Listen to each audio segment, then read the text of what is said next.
Why the hardest decision isn't the first one. It's the one to honor it when everything pulls you back. Maintaining the choice. What to do on the day when motivation disappears and only the responsibility to continue remains. There is a specific day in any real change that no one mentions when talking about personal transformation. It's not the decision day. That day has energy, clarity, relief. It's not the relapse day. That day has drama and analysis. It's a day in between, without any of those things. A day when the initial motivation has passed, the novelty is gone, the discomfort is still present, and there's no special reason to continue other than the fact that you decided to. Drama. With silence. With a not today, that repeats until it becomes never. Maintaining a choice isn't about motivation. Motivation is temporary by design. It's the ignition, not the fuel. What keeps a choice over time is completely different from what starts it.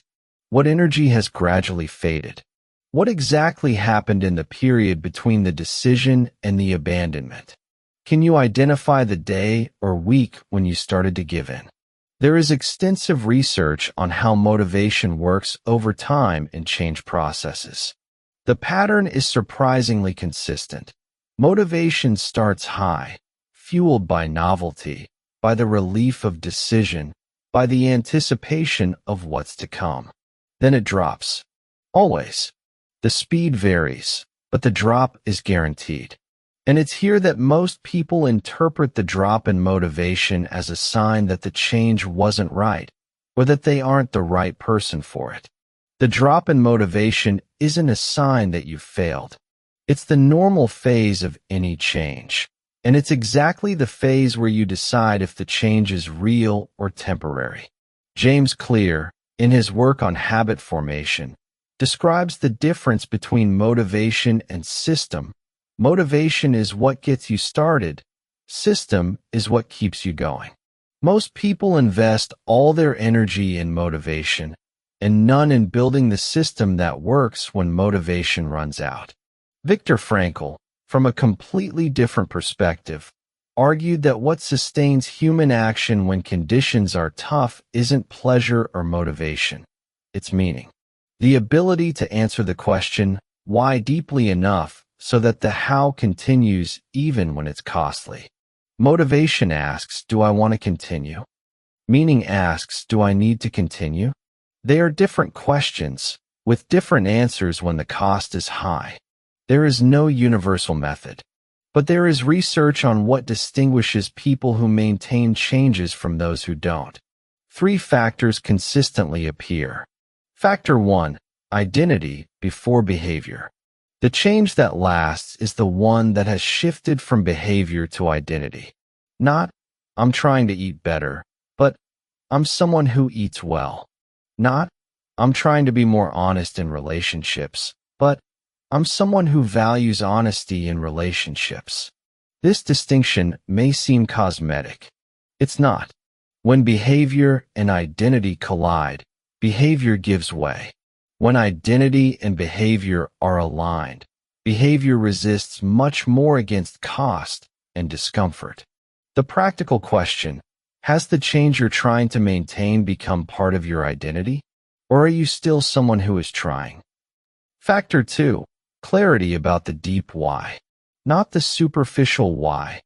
I want to be healthier. I want better relationships. I want to earn more. The why that exists beneath that, which answers the question, and why does that matter? Exercise. Take your why and ask, and why does that matter? 5 times in a row. What you find in the 5th answer is the deep why. It's this that sustains action on tough days. Because you're close enough to who you are that abandoning the change costs more than continuing. Factor 3. A system that works without decision. Every time you have to actively decide whether to continue with the change, you expend energy and create an opportunity to fail. The change that lasts is the one that has been structured so that it doesn't require constant decision-making. This means making the new behavior the path of least resistance. Reorganizing the environment, routines, relationships so that continuing is easier than stopping. Not eliminating choice, reducing the cost of making the right choice. While motivation lasts, the change that has been built as a system lasts as long as the system exists. There is a simple principle that behavioral psychology research consistently documents. Action often precedes motivation, not the other way around. Most people wait to feel motivated to act, but in long-term changes, the sequence is reversed. You act first, even without motivation, even with resistance, even with visible cost. And action creates the conditions for motivation to return. On the day without motivation, the goal isn't to regain motivation before acting. It's to act with the minimum amount necessary and trust that motivation follows action, not the other way around. Minimum necessary amount is a useful concept here, not the ideal, not what you did when you were motivated, the minimum that keeps you on track. A sentence in your journal instead of a page. 10 minutes of movement instead of an hour. An honest conversation instead of a complete resolution. The minimum maintains identity. And identity maintains change. What is the change you're trying to maintain? What is enough to say you continued, even on a tough day? Everyone who maintains a real change for long enough has relapses. It's not an exception. It's the rule. The question isn't whether you will relapse. It's what you do when it happens. Relapse treated as failure, shame, abandonment of the change. Relapse treated as data analysis, adjustment, continuation. The difference between the two responses isn't character strength.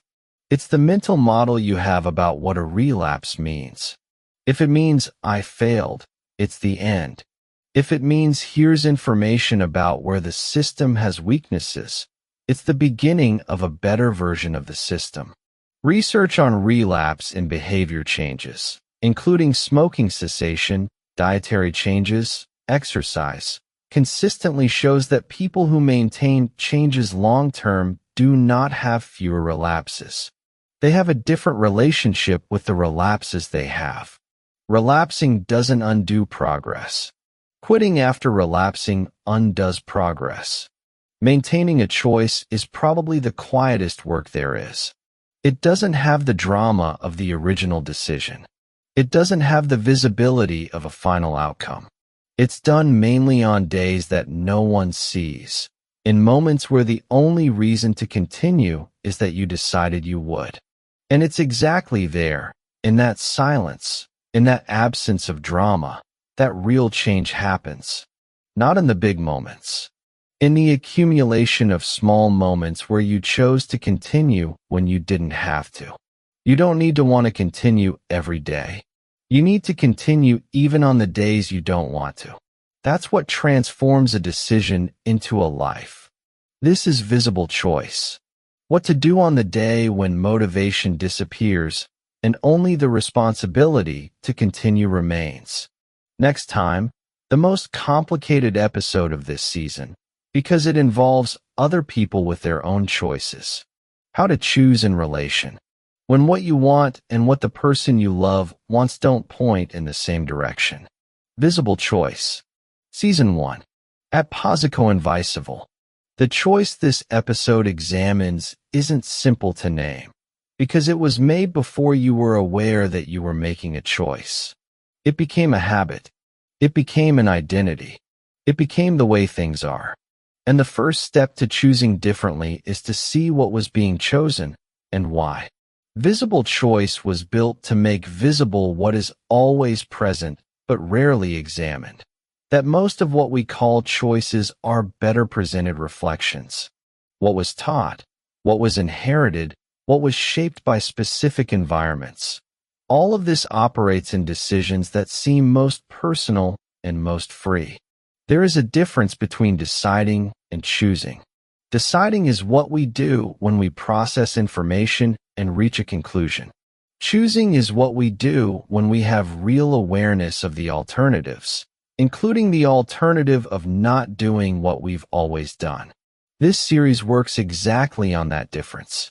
What has been learned about how to make choices can be examined. What can be examined can be questioned. And what can be questioned can, with time and honest work, be replaced by something that is genuinely yours, and not just the echo of what was taught before you had a voice about what to learn. To take from this conversation not a 10-step method, but a question that continues to work after this episode ends. This choice, the one this episode named, is mine? Or is it what I learn I should choose? The difference between the two isn't in the outcome. It's in the awareness with which the outcome was achieved. The choice this episode examines isn't simple to name, because it was made before you were aware that you were making a choice. It became a habit. It became an identity. It became the way things are.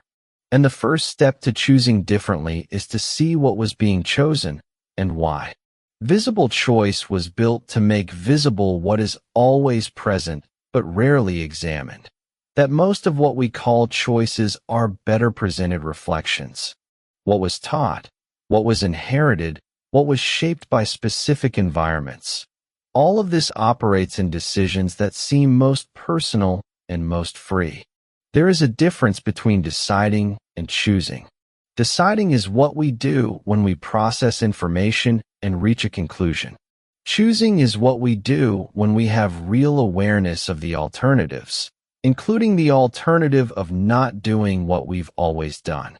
This series works exactly on that difference.